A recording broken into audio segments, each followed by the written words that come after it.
James's phone buzzed on the kitchen counter. One unread message. "Can we meet today? I need to talk to you." It was from Jessica, his mistress. His heart sank. If you're ready to hear the whole story, click subscribe and let me know in the comments where you're watching from. Because tomorrow, I will be giving you another story just as crazy as this one. And you don't want to miss it. Now let's get into it. The morning air in the small suburban neighborhood felt colder than usual. James, still in his faded jeans and work boots, moved through the cluttered kitchen. He didn't want to be awake, but the reality of life had a way of pulling him out of bed. His gaze flickered to the clock on the wall. 6:45 a.m.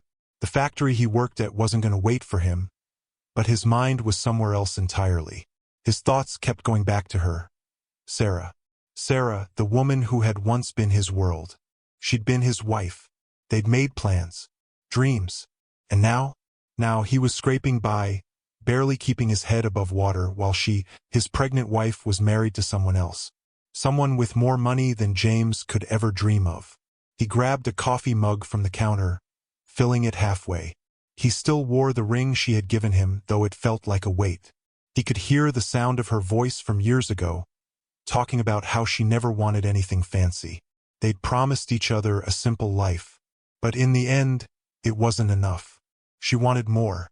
His mind swirled as he sipped his coffee, then stared out the window at the busy street below. The city was waking up, bustling with people and cars, all rushing to wherever they were going. None of them were stuck like him. No one was left behind. James sighed, running a hand through his hair. He couldn't shake the image of Sarah. Her new life with a billionaire. A life he could never provide. The thought ate away at him, but he had to keep pushing forward. After all, what other choice did he have? At the same time, Sarah's new husband, the billionaire, was probably lying beside her in some mansion. They were probably discussing plans for their baby, their perfect life, while James remained in the same cycle of disappointment. He shook his head, pushing the thought aside. There was no point in dwelling on the past. It was over. He had to focus on the here and now, on Jessica, who was waiting for him. The streets of the city buzzed with energy as James sat behind the wheel of his old truck, the engine rumbling like a tired beast. The radio played a station he didn't recognize. Something soft, almost mournful. He adjusted the rearview mirror, staring at his reflection for a moment. The lines on his face were deeper than they used to be, his eyes more tired. But nothing seemed to shake the image of Sarah. He glanced at his phone again. A single text from Jessica. "Are you coming?" He replied with a quick, flat, "Be there soon." He tried to push thoughts of Sarah out of his head, but it was like trying to hold back a tidal wave. Every corner he turned, every store he passed, reminded him of her, of their past. The way she'd hold his hand while they walked down Main Street. The late nights they'd spend sitting on the porch, talking about their dreams. But all of that felt like a different life now. When James reached the coffee shop where he was meeting Jessica, he didn't see her at first. It wasn't until he stepped inside, his boots clicking on the worn wooden floor, that he spotted her sitting in the corner booth. She was staring down at her coffee, twirling the spoon absently in the mug. The messy bun on her head and the thick jacket she wore made her look like she was trying to hide in plain sight. But James could still see it, her uncertainty. "Hey," he said, sliding into the seat across from her. She looked up, her eyes softening just a little. "You're late." "Yeah, I know," James muttered. He glanced around, noticing the quiet atmosphere of the place. No one seemed to care what anyone else was doing. It was the kind of place where people came to disappear. Jessica didn't seem to mind the silence between them. She took a sip of her coffee, then set it down slowly. "I don't want to drag this out, James. You know what's going on." James swallowed hard. He did know. He knew exactly what was going on. But he didn't want to admit it to himself. His eyes flickered to the door again, but nothing outside mattered. Only the woman in front of him. "I know," he said. His voice cracked just a little. I didn't think it would be like this." Jessica let out a small laugh, but it wasn't a happy one. "How did you think it would be, James?" I'm not going to sit around forever waiting for you to figure it out. You've had your chance. He winced. There it was again, the sting of reality. He could feel the weight of it pressing on his chest. I didn't mean for things to go this way, he murmured. No, you didn't, Jessica agreed, her voice softening. She leaned forward slightly. But we both know that doesn't matter now. The silence that followed felt suffocating, like the air had thickened with unspoken words.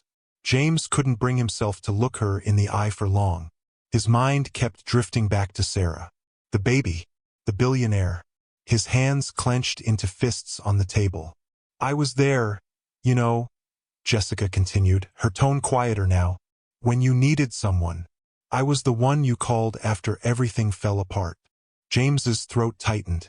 It wasn't that he didn't care for Jessica, but in this moment, it felt like he was being pulled in two directions, one toward the past and one toward the future. The future, though, was a place he couldn't see clearly. I'm not saying I don't care about you, he said finally, but everything's a mess right now. Jessica raised an eyebrow. A mess. She leaned back in her seat, crossing her arms. You know what this is, right? You're still holding on to something that isn't there anymore. Don't talk about her like that, he snapped, the frustration rising in him again. Jessica didn't flinch. You think I don't know? I know you're still in love with Sarah. But you're kidding yourself if you think things are ever going back to how they were. James wanted to argue, to say something that would shut her up. But the truth was he didn't know what to say. He'd been avoiding the truth for so long. The truth that Sarah was gone. The truth that his life was now filled with things he didn't understand. Pain, regret, and this confusing relationship with Jessica. I don't know what to do anymore, James admitted, his voice small. He stared down at his hands, the familiar ache in his chest growing. Jessica watched him for a long time, her face unreadable. Finally, she sighed. You should go to her, James. Stop running. He looked up at her sharply, but her expression was serious. You're not going to fix this with me, and you're sure as hell not going to fix it by pretending everything's okay. James stood abruptly, the chair scraping loudly against the floor. He couldn't sit there any longer. The weight of Jessica's words hung in the air between them. Without a word, he turned and walked out of the coffee shop, his heart racing. James spent the next few days in a fog. Every morning, he would wake up in his small apartment, the same routine playing out. The stale smell of coffee in the kitchen. The silence that followed him as he got dressed. He didn't know why he kept checking his phone, expecting a message from Sarah, as if she'd suddenly come back, or maybe just send him one last text. But there was nothing. He spent his days bouncing between the construction site and his truck, distracted by the endless cycle of work that never seemed to stop. It was easier to bury himself in the noise of hammers and saws than face the truth. It was easier to pretend his life hadn't fallen apart. And it was easier to avoid thinking about Sarah's new life, about the baby, and especially about the billionaire. Yo, you okay? Aaron, his old friend from high school, caught him off guard as he leaned against the truck. His voice was too loud, too cheerful for the mood James was in. Yeah, just tired, James muttered, running a hand through his hair. He forced a half-smile, trying to push the exhaustion in his bones to the back of his mind. Aaron raised an eyebrow. Man, you're not fooling anyone. You've been a wreck ever since you found out about her. What are you doing, James? James snapped his gaze up to meet Aaron's eyes. The last thing he wanted to talk about was Sarah. The last thing he wanted was someone digging into his life. I'm fine. Just working. But Aaron didn't back off. Are you? You know, I saw her last week. James's stomach tightened. He didn't want to hear this. Not now. Don't, he said sharply. But Aaron went on undeterred. She looked good, man. Really good. And I saw that guy with her. The one everyone's been talking about. That billionaire. The words hit harder than James expected. His hands clenched into fists, and he felt that old rage bubble up again. The anger, the bitterness that had been festering ever since Sarah walked out of his life. I don't care, he said quickly, his voice strained. She made her choice. It's not my business anymore. But even as he said it, he knew it wasn't true. His heart still ached every time he thought about her, about how everything had changed in an instant. How one day she was his and the next she wasn't. Aaron didn't look convinced. I get it. I do. But you're acting like she's the enemy. You can't pretend she didn't matter to you. I've known you too long to see you like this. James shot him a look, but Aaron didn't back down. He was right, and James hated that. He hated how everyone could see right through him. I don't want to talk about it, James said, turning his back on Aaron and walking toward the truck. He needed to go somewhere, anywhere, just to get away from this conversation. Hours later, after another shift at the site, James found himself at the bar. The old, familiar place with its flickering neon lights and the sound of clinking glasses in the background. It was just supposed to be a drink, maybe two, to quiet his mind, but it quickly turned into something more. The bar was crowded, but James barely noticed. He ordered a whiskey and let the burn slide down his throat. It was the only thing that helped him forget, even if it was just for a little while. His phone buzzed in his pocket, and he pulled it out, almost hoping it was Sarah, but it was Jessica. Are you free? I need to talk. He stared at the message, his finger hovering over the screen, but he didn't respond. Instead, he put the phone face down on the table, burying his focus in the amber liquid in front of him. You're not okay, man, the bartender said as he poured him another round. James looked up, blinking, trying to focus on the face in front of him. It was Jim, a guy he used to talk to more often. I'm fine, James said, but the words didn't sound convincing. Jim didn't press the issue. Instead, he changed the subject. Have you seen the new construction project downtown? You should check it out. Might give you something to focus on. James nodded absently, the noise around him almost unbearable. He needed a distraction. He needed to do anything to stop his mind from circling back to Sarah, to what he'd lost. Yeah, I'll check it out tomorrow, he said. But it wasn't just about the project. It was about everything else, the loss, the pain, and the fact that he couldn't move on.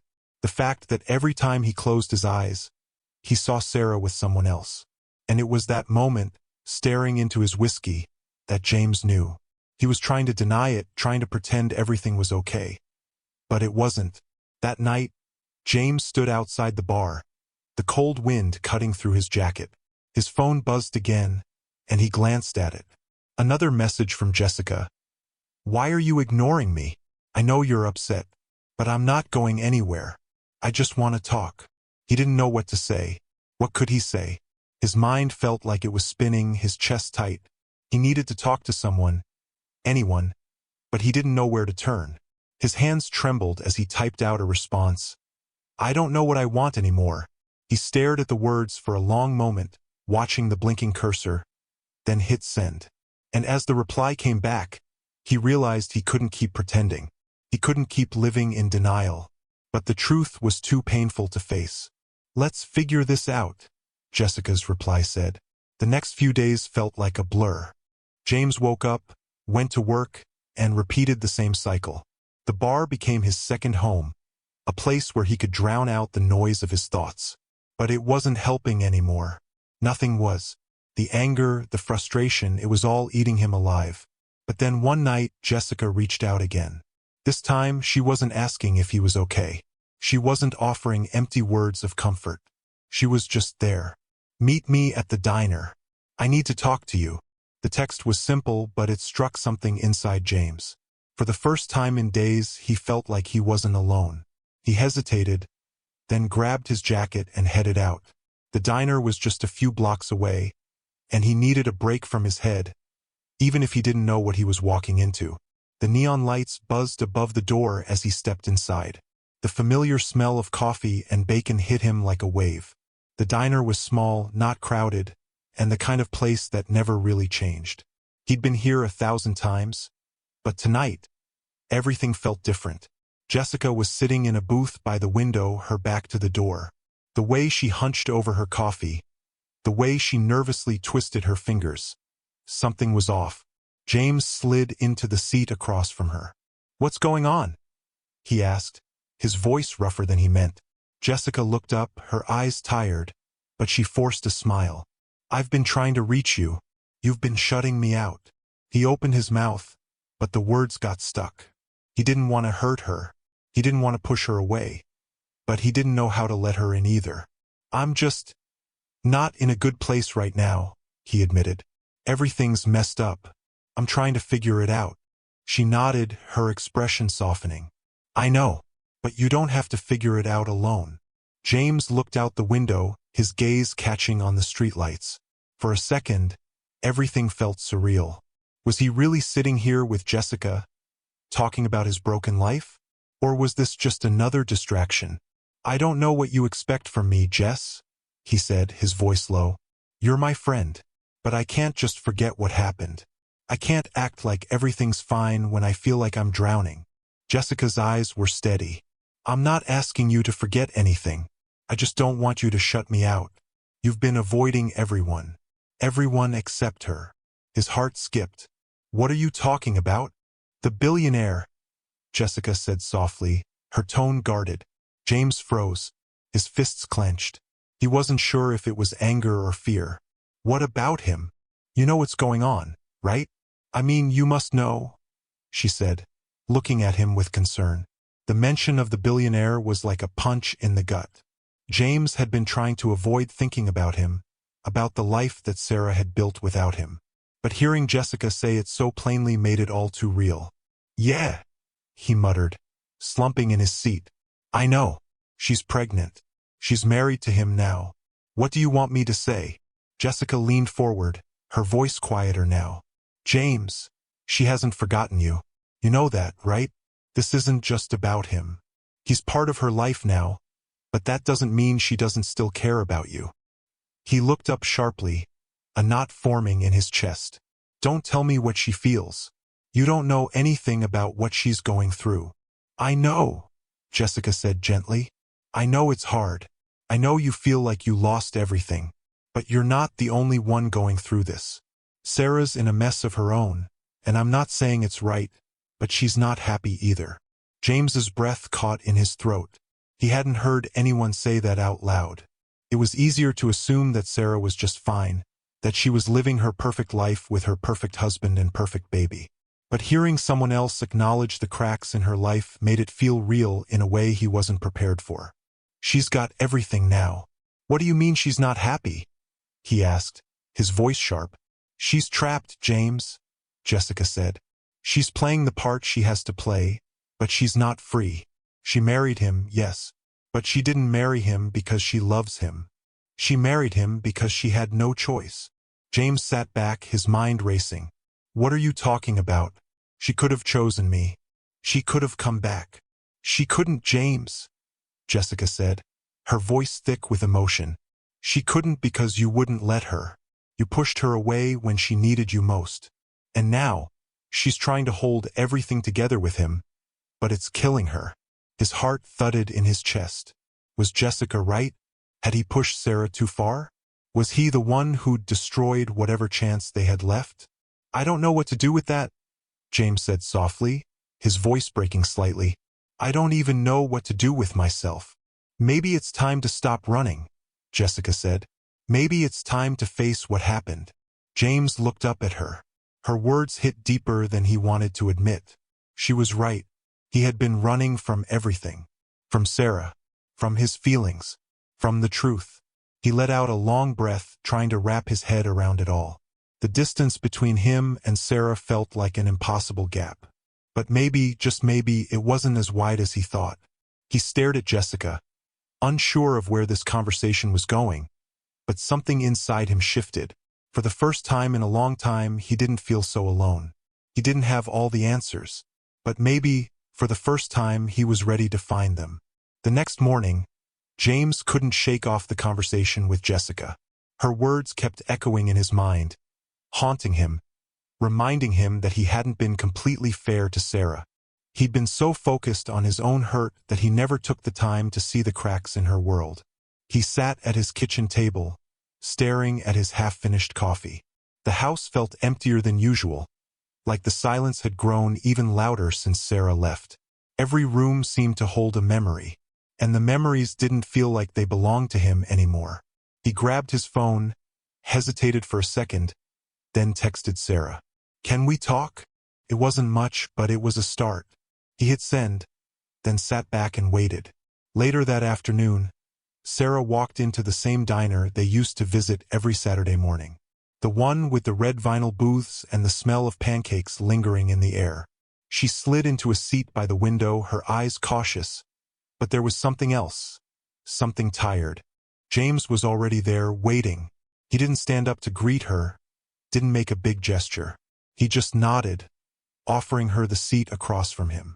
Neither of them knew what to say, but the silence was louder than any words could be. "I didn't think you'd agree to meet," James said after a long pause, his voice hesitant. Sarah managed a small smile, but it didn't reach her eyes. "I didn't think I would either. But we need to talk, don't we?" The weight of her words hung in the air, and James swallowed. There was a lump in his throat that he couldn't shake, a knot that wouldn't loosen. "Yeah," he said quietly. "I've been a mess, Sarah.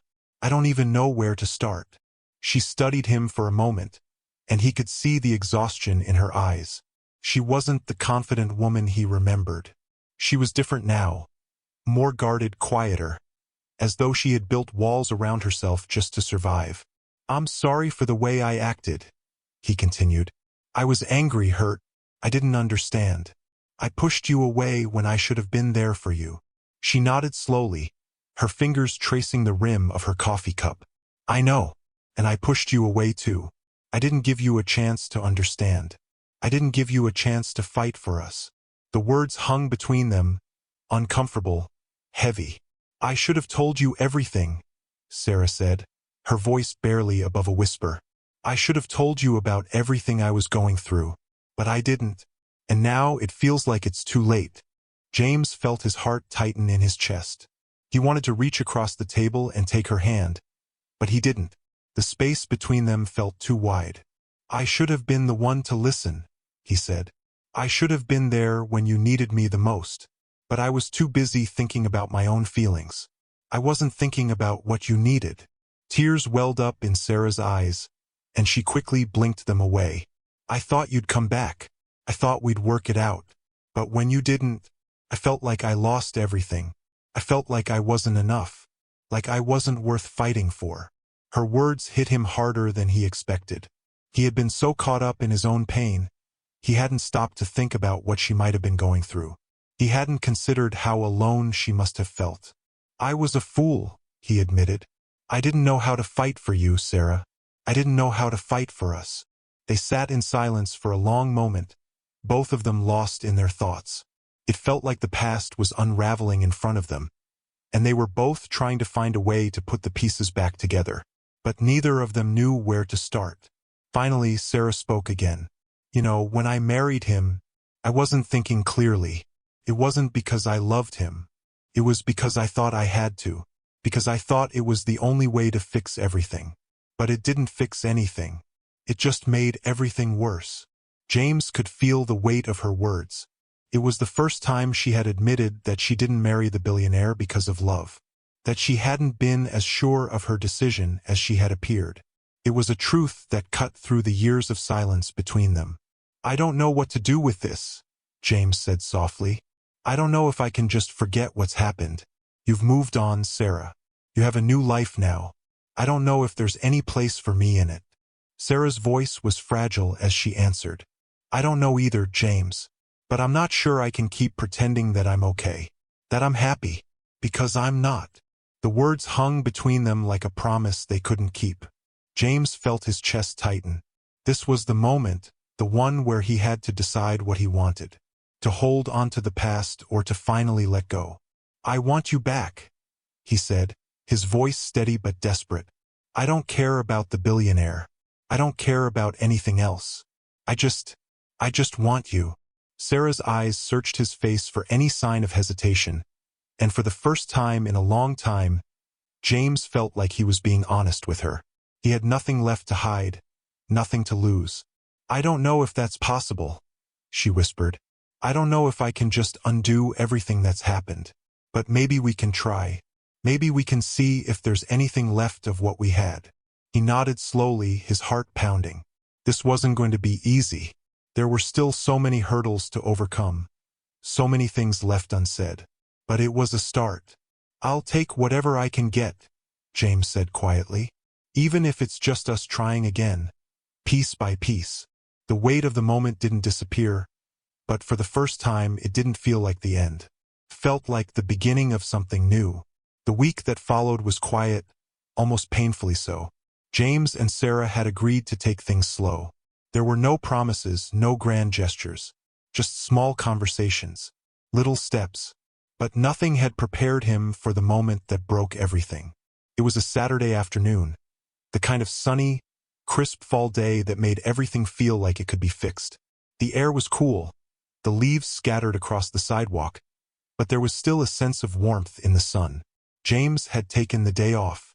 He had plans to meet Sarah later to talk about where they stood, what their next steps would be. Maybe they could take a walk around the park like they used to. He wasn't sure, but he was willing to find out. He had parked his truck outside the little diner they liked, the same one where they first talked about their future all those years ago.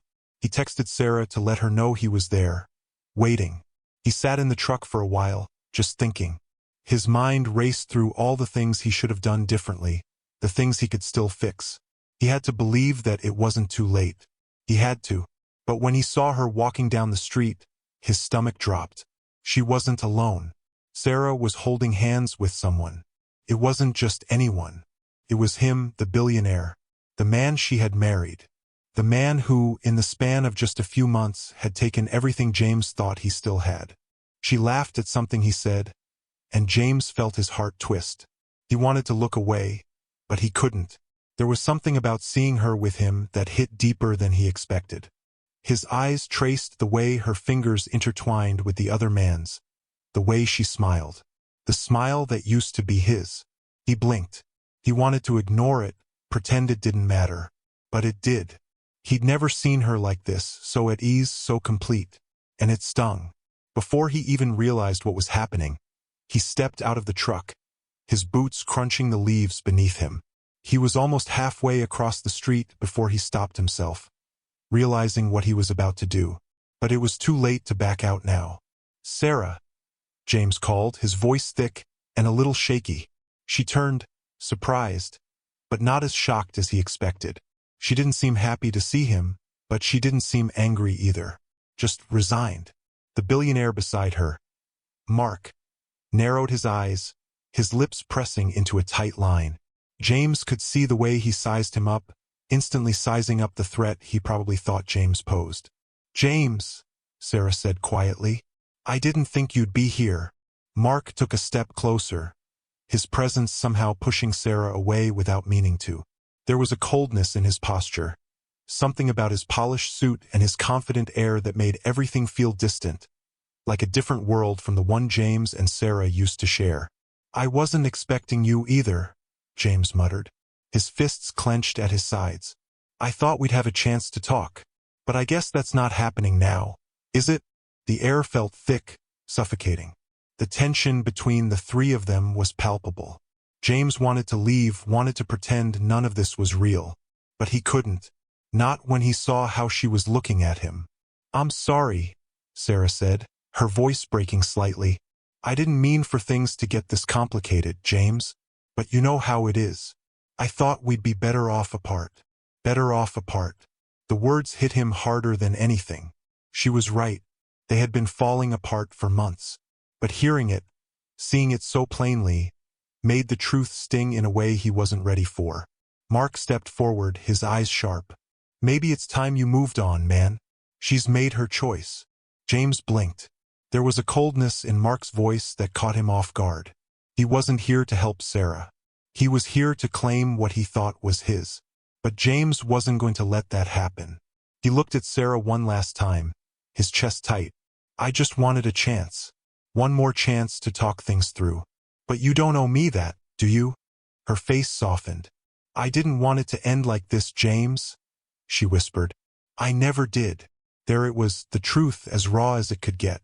They both knew it wasn't just about the mistake of a broken marriage. It wasn't about the money or the billionaire. It was about everything they couldn't fix. Everything that had been broken without anyone realizing it until it was too late. And that's when it happened. Without thinking, James swung his arm out in frustration, kicking the nearby puddle of rainwater. The splash of mud hit Mark's crisp white shirt, splattering across his chest.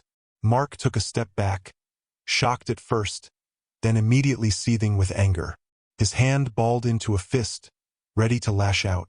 The entire scene felt like it was unfolding in slow motion. "What the hell is your problem?" Mark shouted, his voice rising. Sarah took a step forward, trying to calm him down, but the damage was done. The mess had already been made, and it wasn't just the mud. James' eyes met Sarah's again, searching for something. Regret. Sorrow. He didn't want it to end like this. Not in anger. Not like this. "James?" she whispered, her voice filled with pain. "I didn't want to hurt you." He didn't know what to say. He didn't know how to undo everything that had happened. But that one moment, splattering mud across Mark's shirt, was more than just a mistake. It was the moment James realized he was losing her. The final blow in a series of bad decisions. "Sarah," he said, his voice breaking, "I never stopped loving you." The days after the muddy incident were quiet. Too quiet.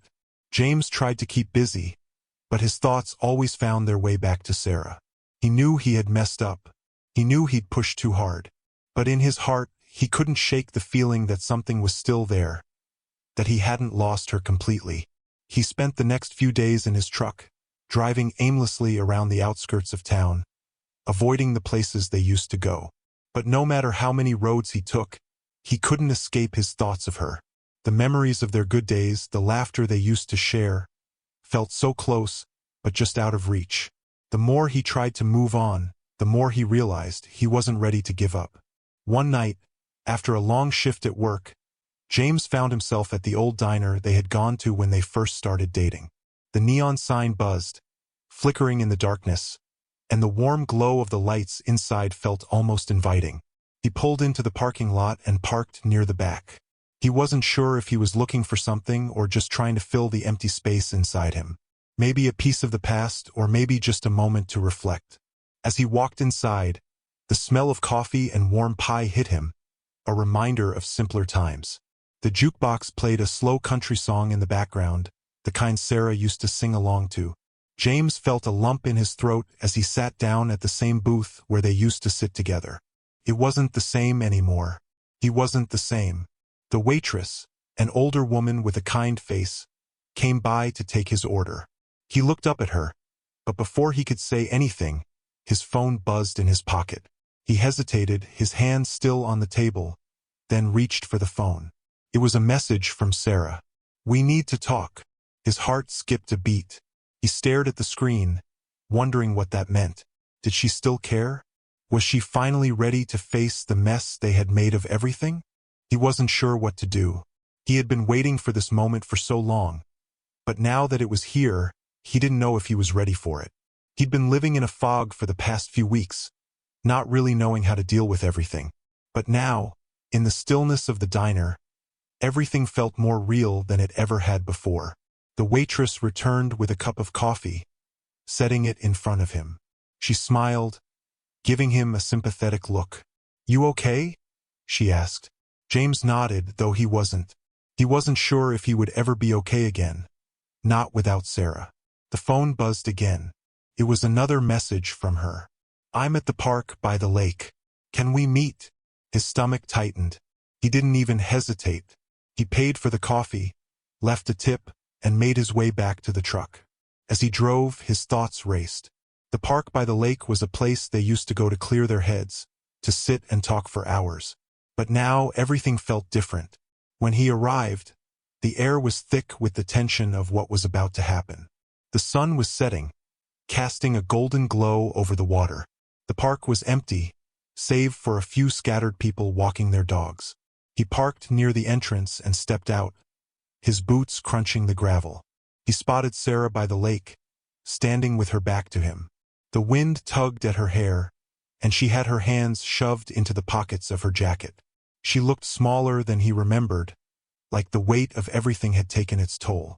James took a deep breath and walked toward her, his footsteps heavy on the ground. When she heard him approach, she turned around. Her eyes were red, as though she had been crying. She looked worn out, exhausted in every way possible. "Sarah," he said quietly, stopping a few feet from her. His voice felt strange, as though he was unsure of what to say next. She didn't speak right away.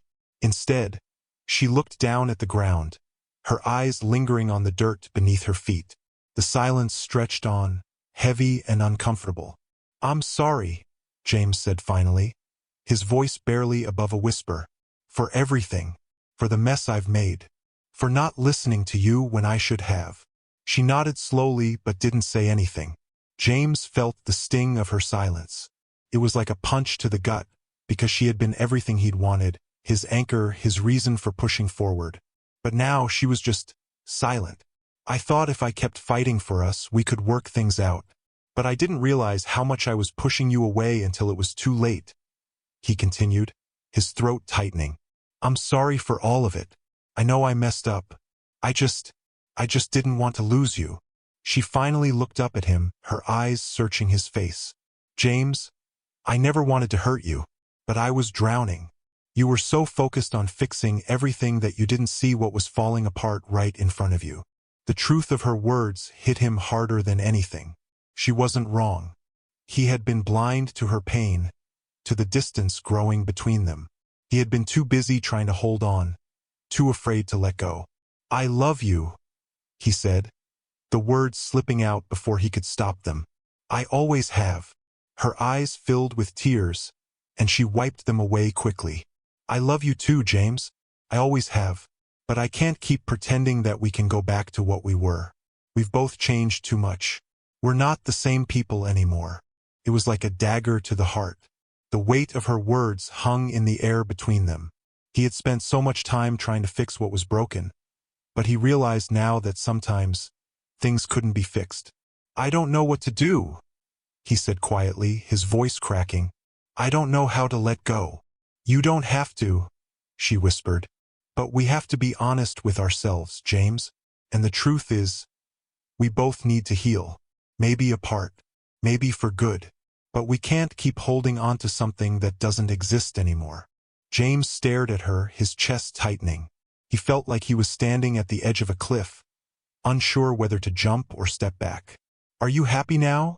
he asked, his voice barely audible. She hesitated. "I'm not sure, but I think I'm starting to be." It wasn't the answer he wanted to hear, but it was the truth. And maybe, for once, that was all that mattered. They stood there for a long time, just looking at each other. Neither of them knew what came next.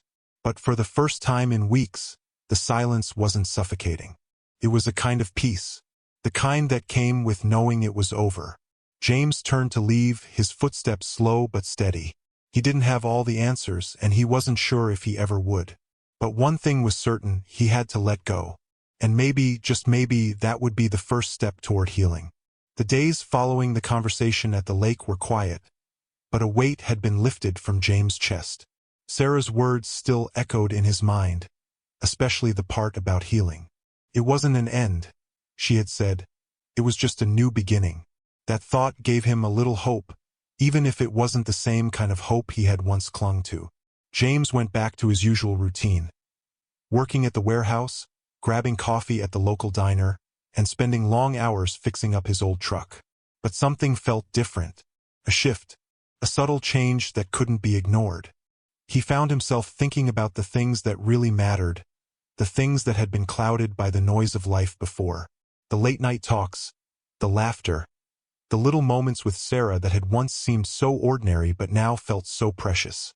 Maybe it wasn't too late to rebuild. Not with her, but with himself. Maybe he wasn't broken. Just a little bruised, a little lost, but not beyond repair. One afternoon, a week after their meeting at the park, James sat on his porch, watching the sun dip behind the trees.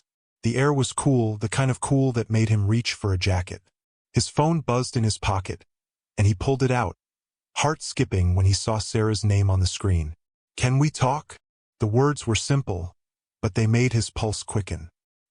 He hadn't heard from her since that day at the lake, and the silence had been heavy, like a thick fog rolling in. Without thinking, he typed back, "Where are you?" Seconds later, she replied, "The park, near the lake." Same spot. The nerves hit him hard, his stomach twisting in knots. He grabbed his jacket and headed out the door, feeling like a man walking toward his own fate.